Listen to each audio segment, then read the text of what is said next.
단돈 200억을 못 갚아 무너진 JTBC를 두고 다들 이렇게 말합니다. 중국 자본이 뉴스를 먹었다고요? 그런데 진짜 범인은 따로 있었습니다. 한때 4천억을 척 끌어오던 화려한 방송사가 7천억짜리 올림픽 한 방에 신용등급이 CCC까지 추락하고 사업까지 담보로 내놨습니다. 모두가 중국 돈을 의심하지만 JTBC를 벼랑 끝으로 민 건 사실 스스로 판 함정이었죠. 그 함정의 정체가 무엇인지, 왜 이 위험한 베팅이 자꾸 반복되는지, 그리고 이게 왜 남 얘기가 아니라 우리 세금과 우리가 보는 방송의 문제인지 끝까지 짚어드리겠습니다. 2026년 6월 12일 JTBC가 단돈 206억 원을 약속한 날짜에 갚지 못했습니다. 만기가 돌아온 빚 가운데 56억과 150억, 이 두 덩어리를 끝내 막지 못하면서 채무 불이행이 터진 겁니다. 채무 불이행이라는 말이 어렵게 들리지만 결국 만기가 된 빚을 약속한 날짜에 못 갚은 상태를 뜻합니다. 한때 대한민국 여론을 쥐락펴락하던 방송사가 직장인 한 사람이 평생 만져보기도 힘든 돈이긴 해도 회사 규모로 보면 그리 크지 않은 206억 앞에서 무릎을 꿇은 겁니다.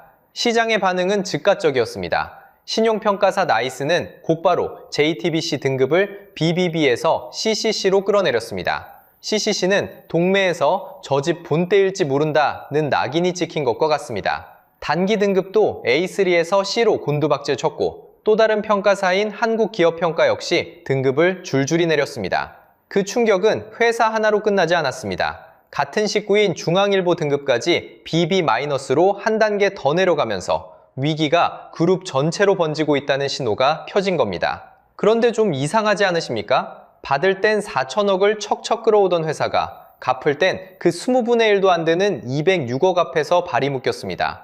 이 황당한 낙차 앞에서 사람들이 가장 먼저 떠올린 용의자가 있었습니다. 바로 중국 자본입니다. 근거가 없는 의심은 아니었습니다. 2020년 12월 드라마를 만드는 JTBC 스튜디오에 4천억이 들어옵니다. 국내 사모펀드 프랙시스가 3천억을, 그리고 중국의 텐센트가 1,000억을 넣으면서 지분 7.2%를 손에 쥐었죠. 그 무렵 회사 가치가 1조 4천억에서 1조 5천억으로 평가받았으니 텐센트가 들고 들어온 돈은 결코 무시할 만한 규모가 아니었습니다. 외국 자본이 우리 방송사 안방에 발을 들였다는 사실 자체가 사람들 마음에 걸린 겁니다. 게다가 텐센트는 여기만 들어와 있는 게 아닙니다. 게임사 넷마블과 크래프톤의 2대 주주이고 2025년엔 SM 엔터테인먼트 지분까지 사들였습니다. 우리가 즐기는 게임, 드라마, K-팝 곳곳에 같은 중국 자본이 들어와 있는 겁니다. 사정이 이렇다 보니 방송사 하나가 무너진 자리에 가장 먼저 중국 자본이 떠오른 것도 무리는 아니었습니다. 그 돈 어디서 났는지 세무조사라도 해야 하는 거 아니냐는 의심이 폭발했고 거봐, 결국 중국 돈이 문제였네 하고 느끼셨다면 그럴만합니다. 그런데 이 그럴듯한 용의자에게는 결정적인 알리바이가 하나 있습니다. 자, 여기까지만 보면 답은 정해진 것 같습니다. 중국 돈이 들어왔고 그 회사가 무너졌으니까요. 그런데 이 그럴듯한 용의자에게는 결정적인 알리바이가 하나 있습니다. 범인을 잘못 지목하면 진짜 범인은 그 틈에 유유히 빠져나갑니다. 그래서 오늘은 텐센트라는 이 용의자를 한번 제대로 신문해 보겠습니다. 첫 번째 알리바이입니다. 그 1,000억은 도대체 어디로 들어갔을까요? 많은 분들이 텐센트 돈이 JTBC 뉴스룸으로 흘러들어갔다고 상상하십니다. 그런데 그 돈이 들어간 곳은 보도국이 아니라 드라마를 만드는 자회사였습니다. 지금의 SLL 중앙이죠.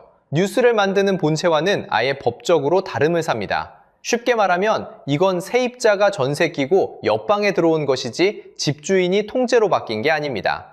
드라마 만드는 옆 건물에 투자한 돈이 어떻게 안방에 뉴스를 주물렀다는 걸까요? 동선부터 맞지 않습니다. 두 번째 알리바이는 더 결정적입니다. 우리나라 방송법은 종합편성 채널과 보도 채널에 대해 외국 자본이 가질 수 있는 지분 한도를 법으로 묶어놓았습니다. 외국 돈이 뉴스를 직접 장악하는 통로 자체를 처음부터 막아둔 겁니다. 다시 말해 텐센트가 아무리 뉴스에 입김을 넣고 싶어도 그렇게 할 수 있는 문이 법적으로 잠겨 있습니다. 의심은 할 수 있지만 구조가 허락하지 않는 일을 했다고 몰아붙일 수는 없습니다. 세 번째, 그럼 텐센트는 왜 1,000억이나 넣었을까요? 이때 발행된 주식은 전량이 전환 우선주라는 종류였습니다. 이름은 어렵지만 뜻은 간단합니다. 회사가 잘 되면 보통주로 바꿔서 차익을 챙기고 그동안은 배당을 먼저 받는 자리입니다. 회사를 직접 운전하겠다는 게 아니라 잘 굴러가면 돈을 벌고 나가겠다는 투자죠. 텐센트가 우리나라 게임사 넷마블과 크래프톤, 그리고 SM 엔터테인먼트의 주요 주주라는 사실도 같은 맥락입니다. 차익을 노리고 곳곳에 돈을 넣어둔 것이지 그 회사들을 좌지우지하겠다는 뜻이 아닙니다. 여기서 우리가 꼭 구분해야 할 게 있습니다. 중국 자본이 들어와 있다는 건 사실입니다. 하지만 그 자본이 회사를 망하게 했다는 건 전혀 다른 이야기입니다. 앞의 사실이 뒤의 결론을 자동으로 보장해주지는 않습니다. 그리고 텐센트가 JTBC를 벼랑으로 밀었다는 걸 입증할 1차 자료는 솔직히 말씀드리면 어디에도 없습니다. 참고로 JTBC가 유독 신뢰받지 못하는 방송사라는 인상도 사실과는 거리가 있습니다. 브랜드 신뢰도로 보면 MBC와 YTN 다음 세 번째 자리에 있으니까요. 우리가 가진 건 정황에 대한 찜찜함이지 범행에 대한 증거가 아니었던 겁니다. 오해는 마시기 바랍니다. 저는 지금 중국 자본을 두둔하는 게 아닙니다. 다만 엉뚱한 사람을 범인석에 앉혀두는 동안 진짜 범인이 표정 하나 안 바뀌고 우리 곁을 빠져나가고 있다는 말씀을 드리는 겁니다. 우리는 보이지 않는 적이 중국이라고 믿었습니다. 그런데 정작 이 회사를 벼랑 끝으로 민 건 다름 아닌 JTBC 자신의 배차 대조표였습니다. 그리고 진짜 범인의 정체는 JTBC가 6년 전 스스로 사인한 한 장의 계약서에 있습니다. 2019년 JTBC는 국제올림픽위원회와 직접 마주 앉았습니다. 그때 지상파 방송사들은 늘 그래왔듯 다 같이 돈을 모아 함께 사자고 손을 내밀었습니다. 비싼 중계권을 혼자 떠안지 말고 위험을 나누자는 제안이었죠. 그런데 JTBC는 그 손을 뿌리치고 혼자 이찰장에 들어갔습니다. 그리고 2026년 밀라노부터 2032년까지 올림픽 4번, 거기에 월드컵 2번까지 독점 중계권을 거머쥐었습니다. 여기에 들어간 돈이 올림픽과 월드컵을 합쳐 약 7천억 원, 미국 돈으로 5억 달러였습니다. 문제는 이게 어떤 회사의 결정이었느냐는 겁니다. 그때 JTBC는 문을 연 지 겨우 9년 된 회사였고 1년에 버는 돈은 3억 달러 남짓이었습니다. 그 절반이 넘는 돈을 앞으로 중계권 하나에 쏟아붓겠다고 약속한 겁니다. 1년 벌이의 절반을 한 곳에 거는 살림이 멀쩡할 리 없죠. 그래서 함께 하자던 지상파들의 반응은 차가웠습니다. 그래, 그럼 너 혼자 다 해봐. 그렇게 JTBC는 혼자 7천억을 짊어졌습니다. 그렇게 산 황금알을 낳는 거위인 줄 알았던 올림픽의 뚜껑이 열렸습니다. 그런데 개회식 시청률이 단 1.8%였습니다. 카이센트단 SBS는 4.1%, MBC는 4.0%를 찍었으니 정작 중계권을 가진 JTBC가 가지지도 않은 방송사들의 절반에도 못 미친 겁니다. 4년 전 베이징 올림픽 개막식이 9.9%였던 걸 떠올리면 무려 대여섯 배가 빠진 처참한 숫자였죠. 이유는 뻔했습니다. 밀라노와 한국은 시차가 8시간이라 주요 경기가 죄더다 새벽에 잡혔고 온라인 중계마저 유튜브가 아닌 한 플랫폼에 몰아넣는 바람에 짧은 영상이 퍼지지도 못했습니다. 사람들 입에 오르내릴 통로 자체를 스스로 막아버린 셈입니다. 응징은 여기서 끝이 아니었습니다. 이번 대회에서 스노보드 최가온 선수가 90.25점으로 역전 금메달을 땄습니다.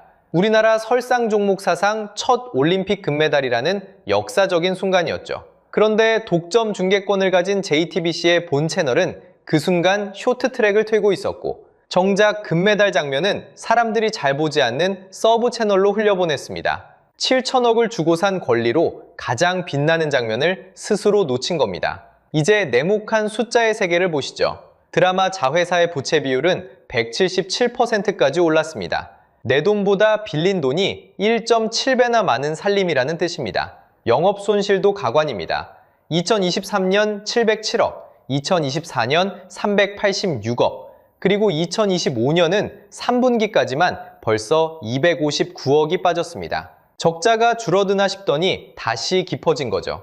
게다가 4천억을 받을 때 2024년 3월까지 상장하겠다고 한 약속은 2번이나 미뤄지다 결국 2026년 3월에 만료됐습니다. 약속을 못 지키자 투자자들은 돈을 돌려달라고 나섰습니다. 매일 광장에 수표 뭉치를 쌓아두고 불을 지르는 격으로 현금이 타들어갔습니다.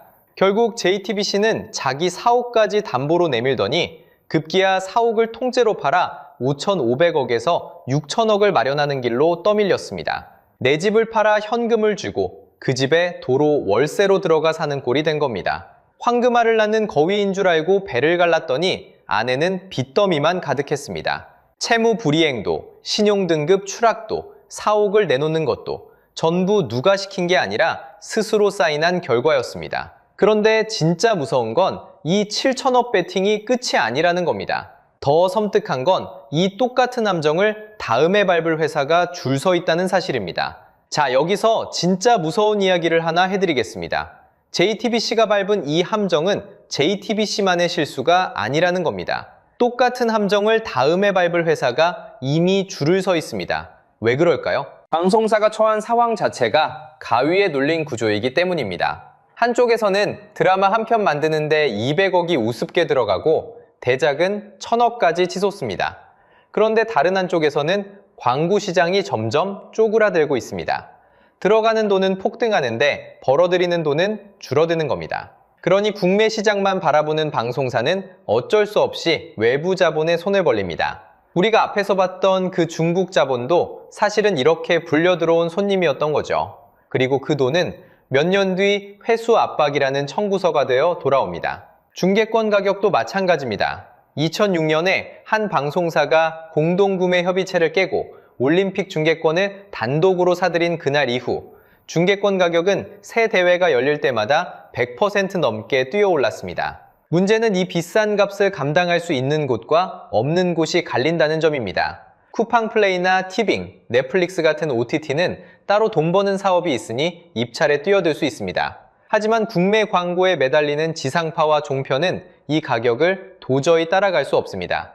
출발선이 다른 달리기인 셈입니다. 여기서 더 결정적인 증거가 있습니다. 바로 중국입니다. 인구가 14억이나 되는 나라죠. 그런데 피파가 처음에 월드컵 중계권을 3억 달러, 우리 돈 4,500억쯤에 사라고 했더니 중국이 냉담하게 돌아섰습니다. 결국 피파는 가격을 80%나 깎아서서 6천만 달러, 900억 수준의 계약을 맺었습니다. 볼 수 있는 사람이 14억 명이나 있어도 자국팀이 본선에서 탈락하고 경기가 한밤중에 열리면 광고가 붙지 않는다는 걸 중국은 냉정하게 계산한 겁니다. 시청 가능 인구가 아무리 많아도 그게 곧 돈은 아니라는 살아있는 증거인 거죠. 그런데 여기서부터가 진짜 여러분 이야기입니다. 최근 국회에서 보편적 시청권을 강화하는 방송법 개정안이 통과됐습니다. 온 국민이 돈 안 내고 큰 경기를 볼 수 있어야 한다는 원칙을 더 세게 만든 겁니다. 올림픽이나 월드컵 같은 국민적 행사는 전국에 나가는 지상파 한 곳 이상이 반드시 실시간으로 중계하도록 하고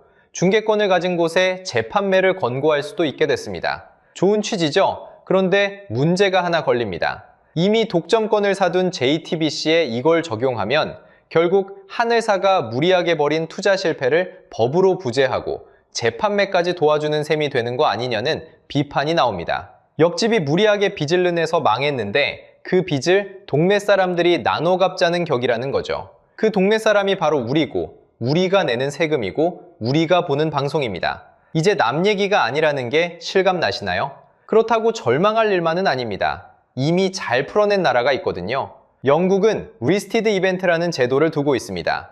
올림픽이나 월드컵처럼 온 국민이 함께 봐야 하는 경기는 아예 무료 지상파에서 생중계하도록 공공재로 묶어둔 겁니다. 누가 비싸게 사서 혼자 틀어막는 게 아니라 처음부터 국민 모두의 것으로 정해두는 거죠. 우리가 지금 고민하는 보편적 시청권에 한 발 앞선 모범 답안인 셈입니다. 그러니 앞으로 우리가 봐야 할 신호는 분명합니다. 어떤 회사가 자기 덩치에 비해 무리한 독점 베팅을 하는지, 큰 돈을 미리 쏟아붓고 현금이 묶이지는 않는지, 그리고 투자자에게 한 회수 약속의 만기가 언제 돌아오는지, 이 세 가지만 봐도 다음 함정이 어디서 터질지 미리 짐작할 수 있습니다. 자, 이제 정리해 보겠습니다. 모두가 중국 자본을 범인으로 지목했습니다. 하지만 그 용의자에게는 알리바이가 있었죠. 텐센트 돈은 보도국이 아니라 드라마 회사로 들어갔고 법은 외국 자본이 뉴스를 장악하지 못하게 막고 있었습니다. JTBC를 벼랑 끝으로 민 진짜 범인은 따로 있었습니다. 스스로 사인한 7천억짜리 독점 베팅, 그리고 그렇게 무의할 수밖에 없게 만든 구조였습니다. 진짜 범인은 멀리 있지 않았습니다. 거울 속에 있었던 거죠. 여러분은 진짜 범인이 누구라고 생각하시나요? 그리고 한 회사의 적자를 무리 세금으로 메우는 것에 찬성하시나요? 댓글로 여러분의 생각을 꼭 남겨주세요. 이런 돈의 진짜 이야기가 더 궁금하시다면 구독 버튼으로 함께 해주시면 됩니다.